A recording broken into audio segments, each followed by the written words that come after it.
I first encountered Fassbinder's films in the early 80s when I was in college.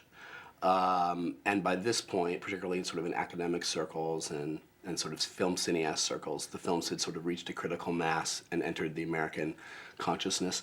And the program I was in at Brown was then called the Semiotics Program. It was not a full-fledged department, but it was within the English program. It's very influenced by a lot of the new theory, feminist film criticism that was coming out of Europe. And so, along with that emphasis on sort of traditions of women's films, in Hollywood, there was obviously this excitement around the work of Fassbinder and the direct link to the melodramas of Douglas Sirk from the 50s, which had been the subject of a lot of writing by people like Laura Mulvey and Marianne Doan. Now, Fassbinder had started making films, I think, in 1969, coming out of sort of radical theater experiments in the late 60s in Germany. The really interesting thing to keep in mind is that Fassbinder was making films at the sort of political peak of counterculture. So his peer group and the people that he was surrounded by were, in France, Godard and people working in a very directly political kind of cinema who was inspiring everyone. And then in Germany, what was going to become the new German cinema would be characterized by people like Straub-Huillet, Alexander Klug, Werner Schroeder, people who were basically trying to take a lot of the political sentiments and questioning going on and apply them directly to narrative. What went along with that was a rejection of classic Hollywood narrative and its more emotional-driven, ultimately, manipulative and corrupt forms. So, and Fassbinder's first 10 whatever films in his career reflected this more personal questioning about how narrative can be used politically. They're cooler films, they're more, they have a sort of deadpan critique of German society at that time. Then all of a sudden, Rainer Werner Fassbinder goes to see some SIRK films in 1971. I think someone who, like Fassbinder, who was so rigorously critical of dominant culture and generated the kind of aura of extreme pessimism about the possibilities for human happiness and freedom, was completely taken off guard by the direct tenderness, as he described it, in these SIRK films. A lot of people would look at these SIRK films, and that would be the very last thing that they would see. Tenderness, human fragility. But what SIRK did for Fassbinder, I think, was show that you could be extremely simple and very direct with your narrative language in a movie, but show people suffering, show people who you identify with, not due to their sort of free agency as people who are going to find you, infinite new territories or terrains, but actually people who you identify with because of their captivity in rigid societies that we all share. So that opened up a whole new idea to him. I think he also really liked, in a way, being adversarial even to his Marxist contemporaries and beginning to challenge this whole contempt, this easy contempt for Hollywood and its forms. But in a deeper level, I think what it really started to do was clarify Fassbinder's project. And there's a beautiful quote that I've taken very much to heart in my own work. Because it so goes against, I think, a very basic liberal tradition in narrative, which is that you can tell stories about how you feel, you can put your messages into movies, you can, and whether that's happening at a Hollywood level or it's happening by Godard, whose political discourse is all over the body and form of his work, Fassbinder began to identify a problem with this. And he writes, in I think this is 75, "People often criticize my films for being pessimistic. There are certainly plenty of reasons for being pessimistic, but I don't see my films that way. They are founded in the belief that revolution doesn't belong on the cinema screen, but outside, in the world. Never mind if a film ends pessimistically, if it exposes certain mechanisms clearly enough to show people how exactly they work, then the ultimate effect is not pessimistic. My goal is to reveal such mechanisms in a way that makes people realize the necessity of changing their own reality. So he felt that films that tried to do it for you deprived you of, were ultimately apolitical. So having encountered SIRK and Fassbinder when I did in the early 80s, these are films and filmmakers that stayed in my mind and in my work. From that point on, I started to make films of my own, well, in high school, but continued with a more serious effort through college and after college, and made my first feature film, Poison, in 1991.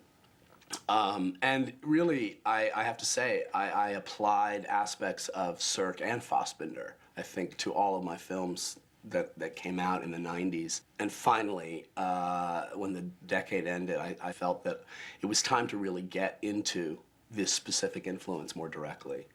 So I went back to All That Heaven Allows, SIRK's beautiful 1956 film starring Jane Wyman and Rock Hudson.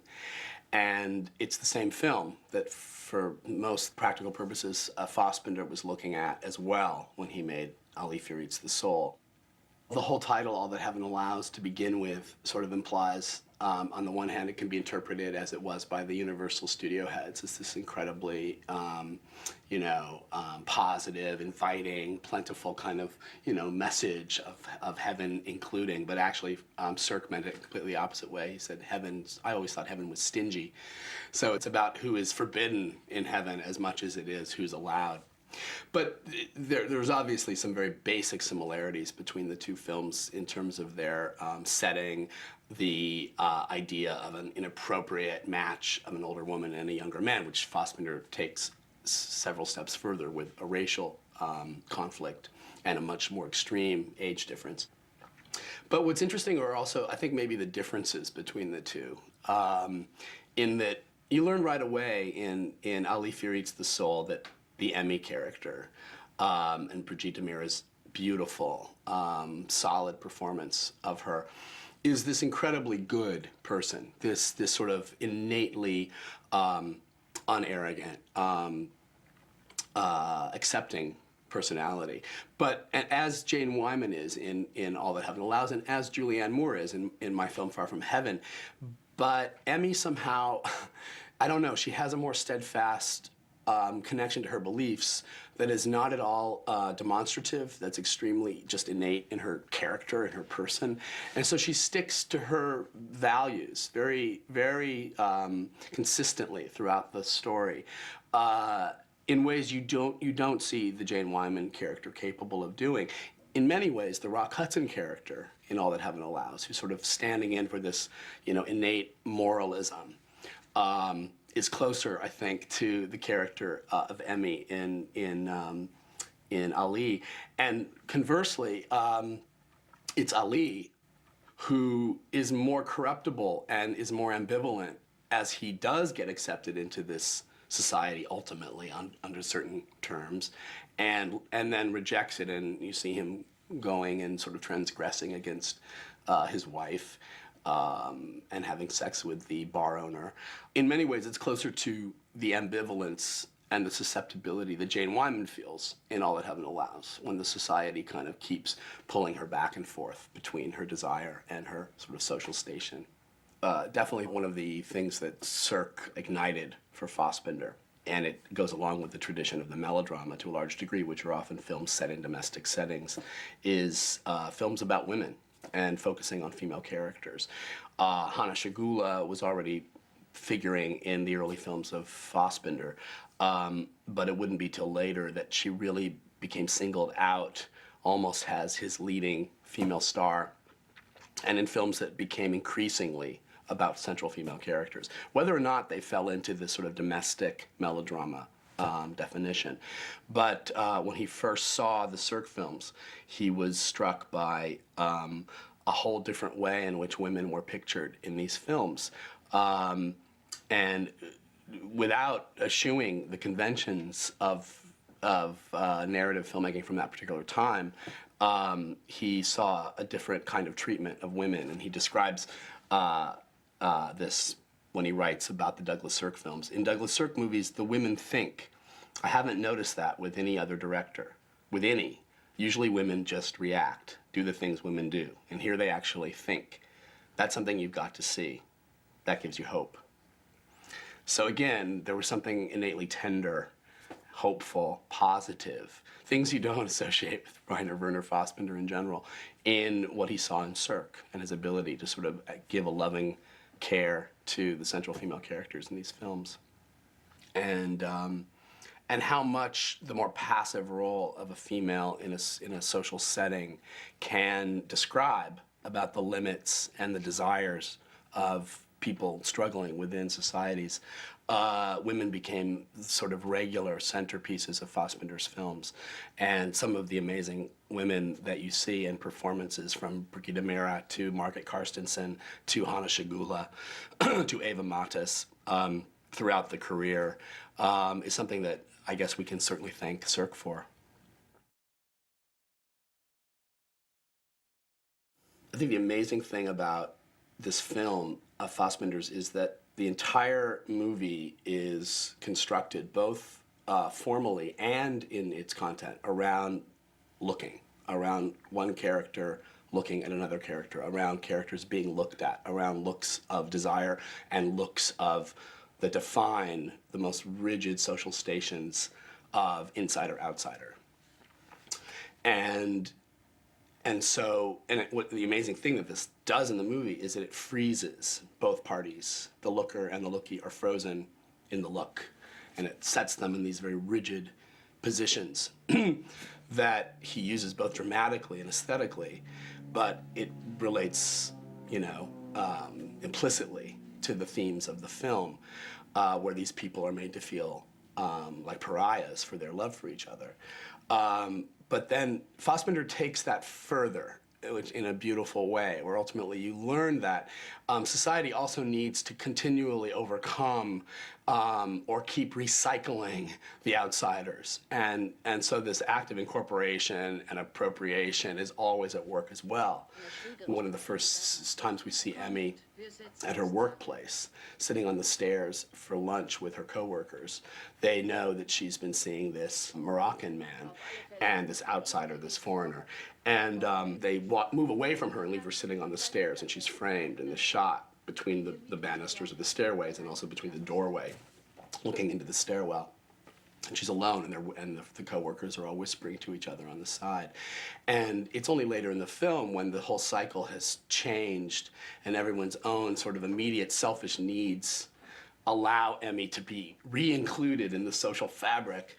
There's a new woman who's replaced a coworker who was caught stealing, this Eastern European girl, and she's sitting on the stairs in exactly the same place as Emmy, and Emmy's now been brought into the corner to be privy to this private discussion. And you see that the society is basically based on exclusion of some kind. It's almost the precondition for anybody being let in, is somebody being kept out.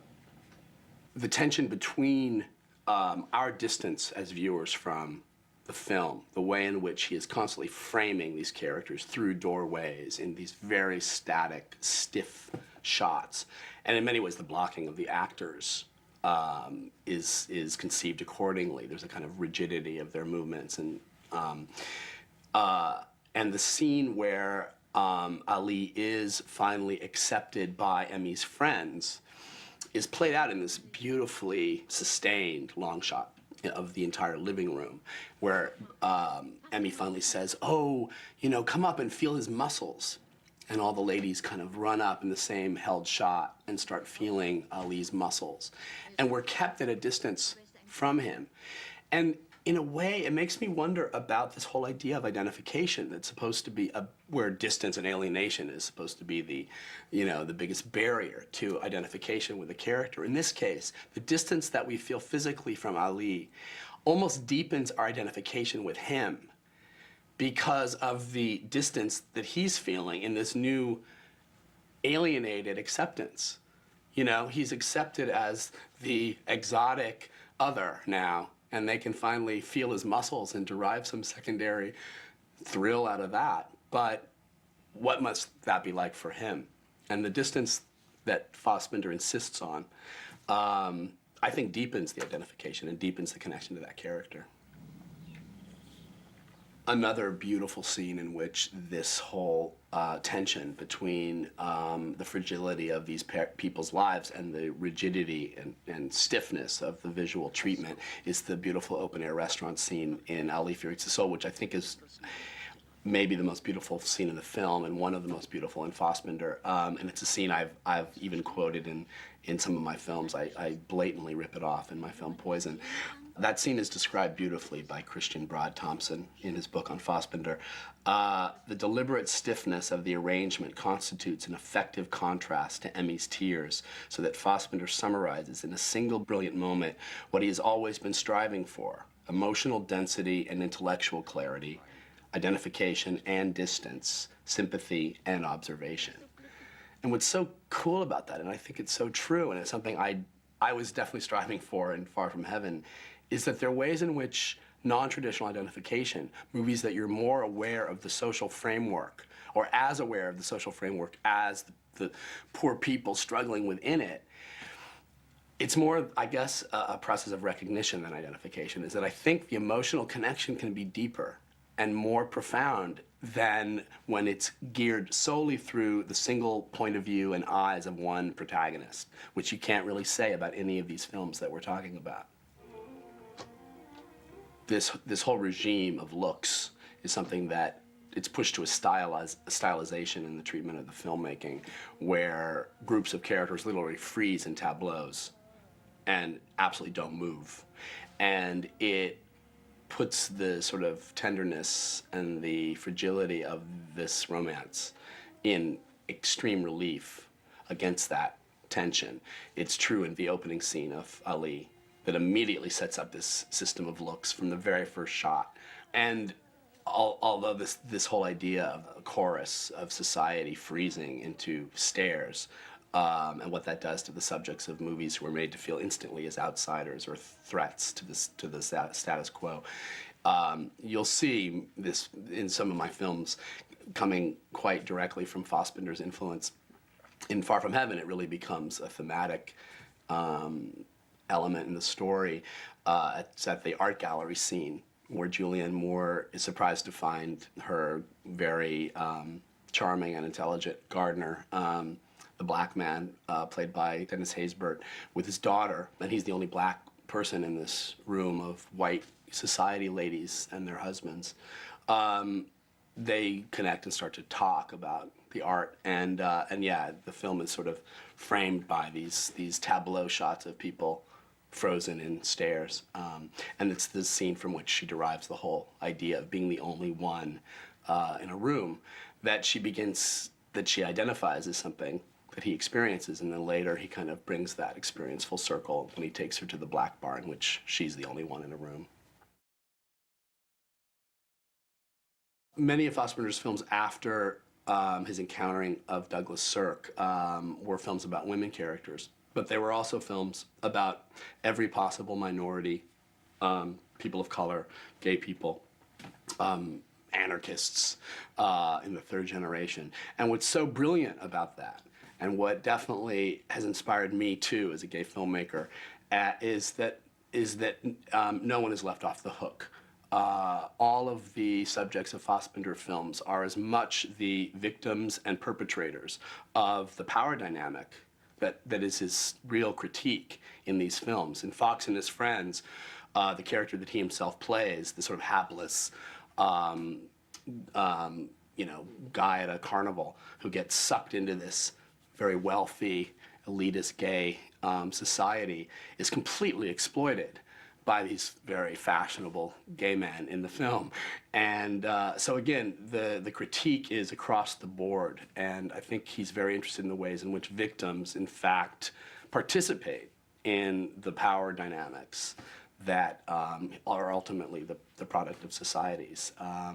So it's a very different kind of approach, and it inspired, to a large degree, the fact that the way Dennis Quaid's character in Far From Heaven is not played for liberationist motivation. He is suffering terribly, and we understand that, but we also see the way in which he lashes out at Julianne Moore and ultimately occupies the double standard, where as a man and as someone who could hide in pursuing his desires and his needs as a gay person, gets much further along in that search than his wife, who has to ultimately be straddled with the responsibility of maintaining the household and keeping it all going at any cost.